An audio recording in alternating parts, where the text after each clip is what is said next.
D-Stacks beat? Yeah, I got a D-Stacks beat. Listen to the beat, y'all. Come on, D-Stacks, bring it in.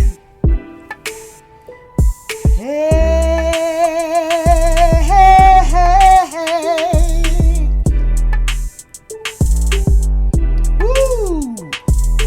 Queens on a roll. Ooh, queens on a roll. Powerful queens on a roll. Beautiful queens, queens, queens on a roll. We're moving, we're grooving, we're jamming, we're slamming. Queens on a roll. We're moving, we're grooving, we're jamming, we're slamming. Queens, queens, queens on a roll. She's educated and inspiring everyone that has challenges. Queens, queens, queens on a roll. She's educated and inspiring everyone and having fun. She's queens on a roll. Woo, queens on a roll. Ooh, queen on a roll. Powerful queens on a roll. Beautiful queens on a roll. Come roll with us. Ooh, come roll with us. Come roll with us. Ooh, come roll with us. Ooh, queen on a roll. Ooh, queen on a roll.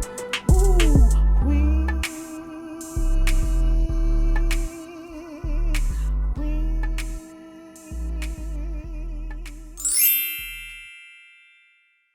Hey everyone, and welcome back to Queens on the Road podcast. This is Latavia here, and I have my lovely sis Jessica here with me today. Say hi, Jess. Hey guys, what's up?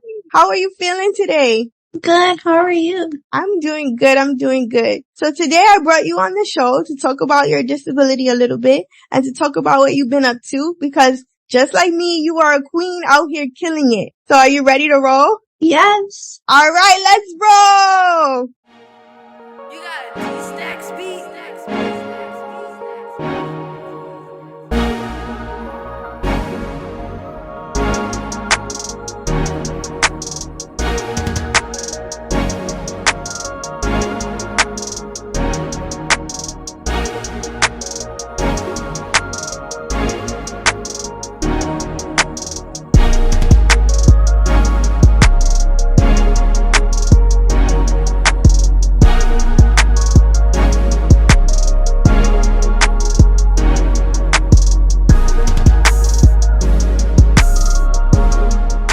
So Jess, can you tell me a little bit about what is your ably difference or your disability? Okay, so I have Ehlers-Danlos Syndrome Type 7A. It's a connective tissue disorder. I lack collagen, which holds your joints in place, and all my joints are dislocated. My skin tears very easily and bruises, and I also have scoliosis and kyphosis. Okay. And how does that feel, having all your joints like dislocated? So it doesn't hurt me. It actually hurts me when you try to put it back in. So one time I had an occupational therapist basically tell me, oh no, you need to have your joints in place. So, she turned my arm to try to push it in. And unfortunately I had to go to the ER because I was in excruciating pain because I couldn't get it back the way I had it where I was fine. But my knee and my hip do dislocate sometimes, which is painful. It dislocates more than it normally is, so it is a little painful when someone tries to put it back in. I rely on someone to do everything for me. And how is it like having someone do everything for you? It could be frustrating. Once I graduated from HBS and then went to college, about a year into college, I had to find a new aide, which is very difficult because, you can't just get any random person, they have to be comfortable with taking care of me and they have to be able to lift me because I can't walk. But I think also it's challenging because, as you probably know, the pay is really bad. Aides don't really get paid. Yeah. So it's hard to find somebody, that wants to work for a little bit of money and, they do a lot. Basically, my aid is my arms and my legs. Yeah, that's definitely hard. I always found having aides frustrating for me because it was like sometimes they would want to do things on their own time. And I'm more of like, if I could do this myself, I would just do it because I don't want to wait. Like I was more the impatient type. So I was just like, you know what? I have to figure out a way to do this because I'm tired of people waiting on me hand and foot. So I kind of figured out some strategies to help me. But, yeah, that part of it for me can be sometimes frustrating. I think also is like you have to make your schedule based on, whether you have an aid or not, So that is super frustrating for me because, once I get a job, I have to, make my schedule based on my aid schedule or, if I want to go out, I can't just, pick up and go. I have Right. to have an aid, when I have to be home because they have to leave. That could be really frustrating because I can't really make my own schedule. Yeah, I found that frustrating too, which is why now, like, for the little things, I rely on my mom a lot because I'm like, it's easier to work around my mama's schedule than somebody else's schedule. But I would say, like, see if your workplace will give you as much accommodations as possible. And yeah, that is difficult when you have to work around another person's schedule. It can be hard, especially when you're outgoing and you want to go because they also have time constraints too. So it makes life completely difficult. You always have to consider another person. And sometimes it's very difficult when you're outgoing because you just want to be able to get up and go. How do you manage feeling frustrated in that moment? I try to think, this is temporary, I could do it another time. There's always tomorrow or later. Sometimes I have to cancel plans, I'm like, oh, maybe it wasn't meant for me to go. Maybe I'll go somewhere better tomorrow. Or, I gotta do something else. Maybe I need to make time to do my homework, I think your perspective on it is way better than when I handled it when I was a kid. Like, I remember being a child and I used to say, well, Dad, if I wasn't disabled, I wouldn't have to work around someone's schedule. So I think your outlook on it, and I commend you on it, is way better than what mine used to be. I think now I have adopted that mind frame too. Like, well, maybe it wasn't meant for me to go. Or I am more of like, if someone shuts the door in my face and says no, I try to find another back door because that's just how I am as a person. But I do like your perspective on it. It's just like when I was younger, that was super frustrating for me. And I think it's frustrating too when our parents raised us to be independent, right? So you have this independent mind frame, like I can do it, get up and go, get up and move. And then you're like, oh, but there's still some things I need help with, which is good because we all need to stand on someone's shoulders to get there. It's just sometimes we got to get out of our heads with the independent mind frame. So I commend you on your outlook on it because sometimes, and my mom never wanted this for me, but sometimes there are moments where you say to yourself, like, if I didn't have this disability, I'd be able to move, right? We all have our like good positive outlook days and our down days, So we're human, right? It's fun fact time. And today's fun fact, guys, pertains to kyphosis. Kyphosis is another curvature of the spine, and it's actually an exaggerated forward rounding of the upper back. So it gives you like the appearance of the hunchback of Notre Dame. And in older people, kyphosis is often due to weakness in the spinal bone that causes them to compress or crack. In infants and teens, it's due to malformation of the spine or wedging of the spinal bones over time. And this information is courtesy of orthopedics.com.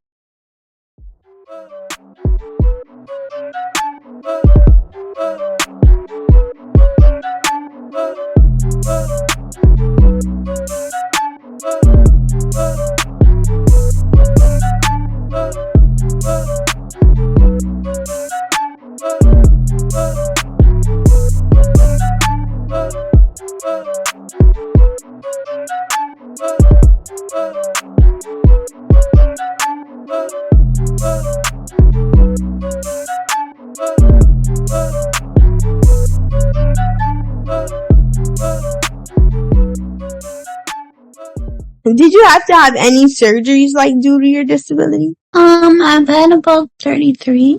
Ooh, way more than me. You beat my record. I had 18. I've had a lot of back surgeries because I have rods in my back due to my scoliosis. Pretty much everywhere on my body I've had surgery. I think I've had about probably 18 on my back, actually. Wow, that's a lot. And it has to be painful. I have vector rods, so every year, till I was about 18, they lengthen it because I kept growing, and then once I stopped growing, they just leave the rods.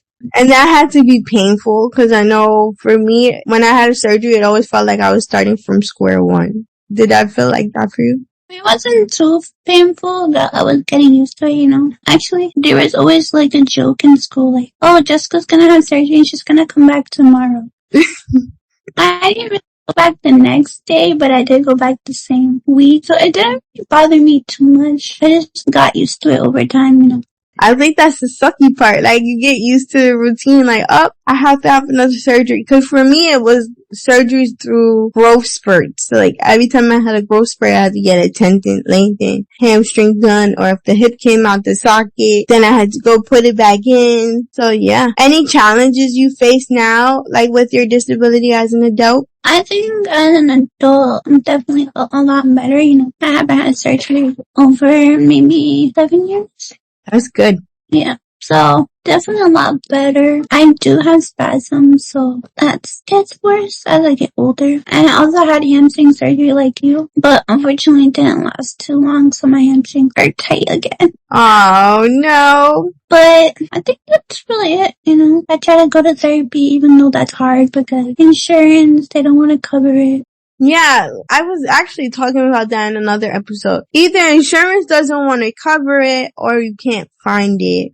Or it's not the same intensity as when you were a kid. So it's completely different. And I really don't understand the rationale of like not giving us the same therapy as when we were children. I know some of the thought process is probably, because children can change, they grow and evolve. Adults were only like maintaining. But if you don't give us that same type of rigorous exercise, we can't maintain. Exactly. I also feel like a lot of therapists rather work with children because you can see so much progress in a short amount of time versus an adult. But physical therapists, occupational therapists, even in my profession, speech therapists, we need you out there to help with adults. We are still out here. We're still trying to maintain and live our lives. So please consider moving over into adulthood. We need you.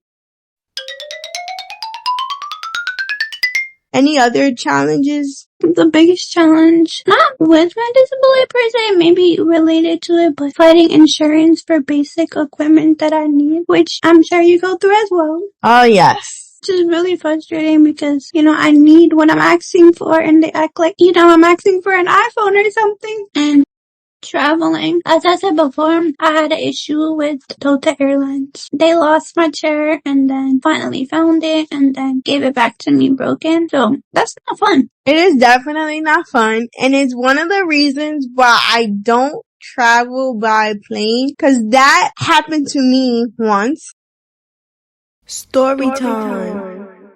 So when I was younger and my family and I were returning back from Florida, and this is when I had a manual chair. My mom placed me in my manual chair and was rolling me down the terminal. And all of a sudden I said, "Mom, my wheel." And she said, "Oh my God, your wheel is off the chair." My wheel was rolling down the terminal and it almost hit a man. My aunt actually had to chase it down, run down the terminal to try to get it. We made a complaint and said, "Listen, they broke my wheelchair." And the lady said, "I'm so sorry to hear that. Here, fill out the complaint form. But I'm going to tell you right now, the airline is not going to pay for it." So from that day forth, I never took another plane again. So I can understand how you felt in that moment, because that is why I don't travel by plane at all. Even traveling locally is hard because I don't know about you, but I use Accessorize. So it's not on demand. I have to book it 24 to 48 hours before. But sometimes what if I want to go out with my friends? One day I wake up like, oh, I want to go out with whoever. I can't because, Accessorize doesn't come on demand. So that could be frustrating. But fortunately, I'm getting my own car. I'm learning how to drive. Oh, so am I. I'm learning how to drive too. Yeah. Yeah, I'm learning how to drive. Almost close to the road test, so you might see me on the road near you. And I'm going to talk about driving in a whole nother episode, guys, so stay tuned. Okay. That is a process in itself. Stay tuned because I'm gonna have a whole show on it. You got a D-Stacks beat.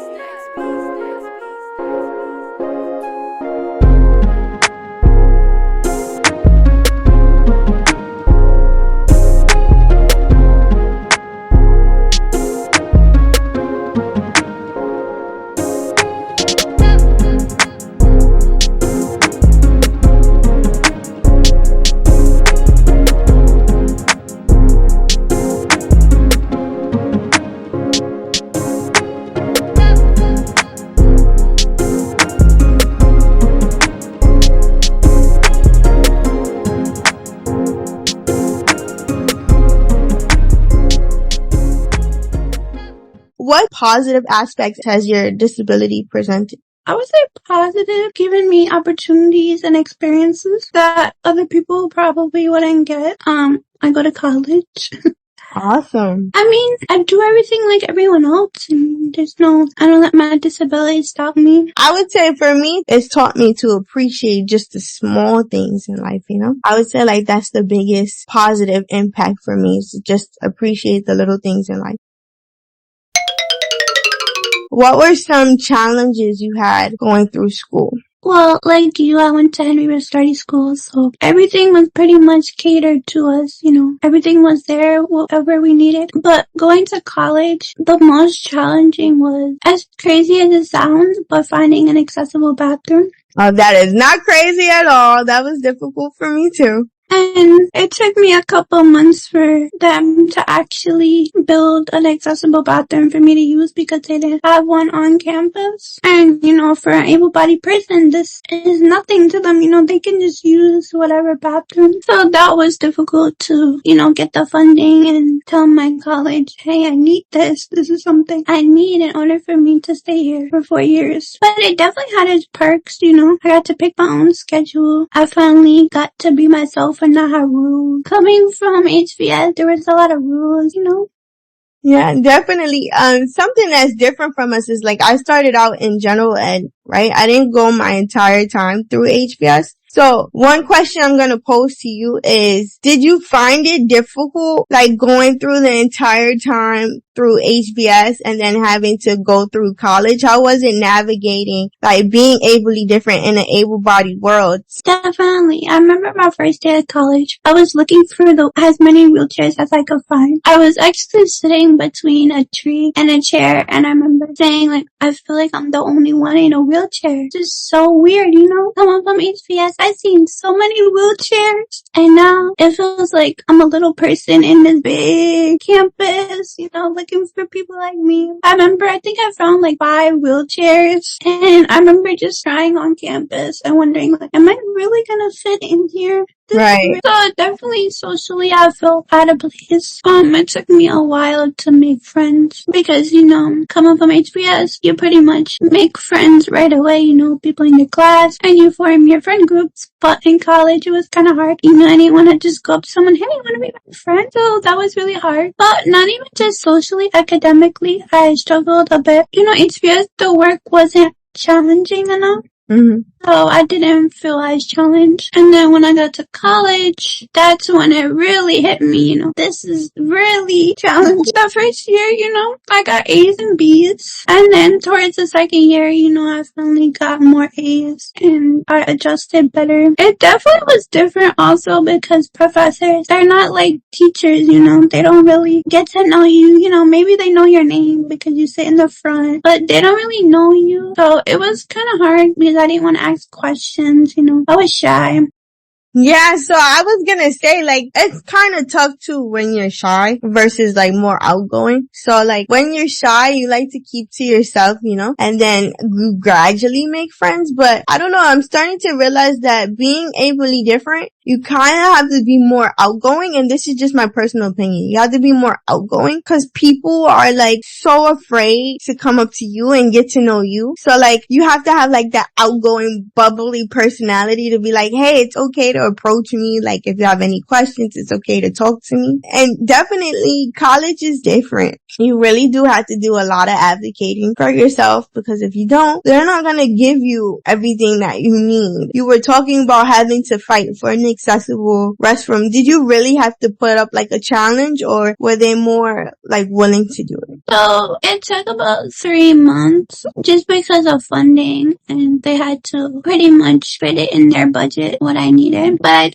I think that was the only challenging part. It wasn't that they didn't want to per se. It was more that they had to fit it in their budget and, politics and everything like that got in the way. But it wasn't as challenging as I thought it would have been. I did have a bathroom at first, but it was on the 2nd floor and the elevator kept breaking. So I had to fight for a 1st floor bathroom because when the elevator broke, they didn't have an alternative option for me. So either I would go home or just wait until class was over. Yeah, which is a struggle. I'm so grateful to hear that you didn't have to go through that struggle as much as I did. So that shows that university and colleges are getting a little bit better, but they have to do a lot more work just to be more inclusive, and I think they're trying, but I think the problem is that they don't have enough of us sitting at the table saying, hey, like what the ADA requires you to do is kind of like the bare minimum. If you want to step it up and you want to be more inclusive, here's what you got to do. I feel like there needs to be more of us sitting at the table explaining that. I'm glad that you were able to navigate that whole thing and you are killing it in school. You're doing amazing.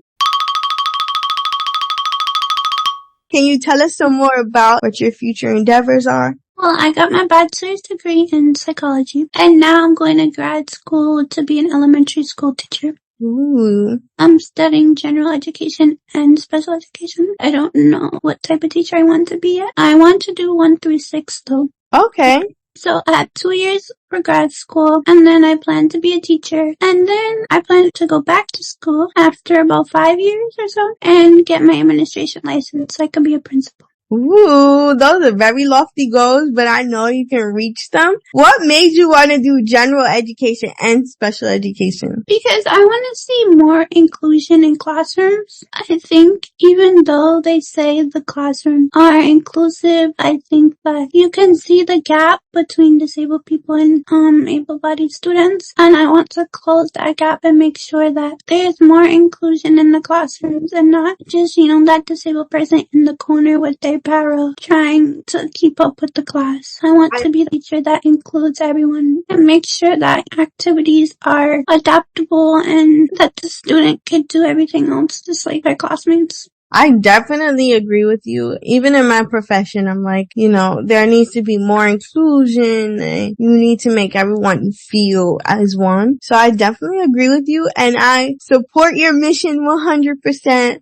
What makes you want to become a principal in the future? I think as a teacher, you don't have as much power to change structured things on how you want to. So as a principal, I want to make sure that I can, change the rules and fight for disabled people, not just in the classroom, but in the world. You have more power to go to meetings with the district and make a change. I think maybe 20-year or 30-year plan, I want to open my own school, if possible. Kind of like HBS, but more mixture of able-bodied and disabled students. So where the school would have, a PT, OT, all the services that they need, but public school / private setting. That's awesome. And shoot, I will support that 100%. I mean, if LeBron opened his own school, right, you can do it too. So I'm all for that. I am definitely all for that and I can honestly see your vision. So I'm super proud to see what happens in the future. And I support you 100%. You will always be my little sis. No matter how old you get, you're still my little sis. What is one of your fondest memories? Can you tell us? So maybe a favorite memory this year? Yeah. Would be graduation. Ooh, what did you do? I had a party with my family and my friends. But not just the party, I think just graduating because, there's a stigma that disabled people don't always go to college, they're not capable of learning. And I think just graduating and saying I did it. And I remember looking, even at graduation, there weren't many disabled people at graduation. So it made me realize this is why the stigma is still there, because people don't see it as much. Right. I definitely agree with you, and I had that same feeling when I graduated from school. I was like, whoo, I did it, right? Because we had so many challenges leading up to it. I think people don't realize that we have so many challenges. You have to juggle academics, which you and I have both been in fields where you have to keep your academics top notch, right? In order to get into the greatest grad schools. So you have to maintain a 3.9, a 3.6, 3.8. But then on the other hand, you also have these challenges where you also have to make sure that everything is accessible for you and you're being included and a part of the college as well. So you have to struggle to fight for accommodation on top of managing your school workload, right? So for me, it was like a relief. I was able to juggle these two massive things and still get a degree. People don't realize how much of a struggle that is. You got a D-Stacks beat? You got a D-Stacks beat? You got a D-Stacks beat?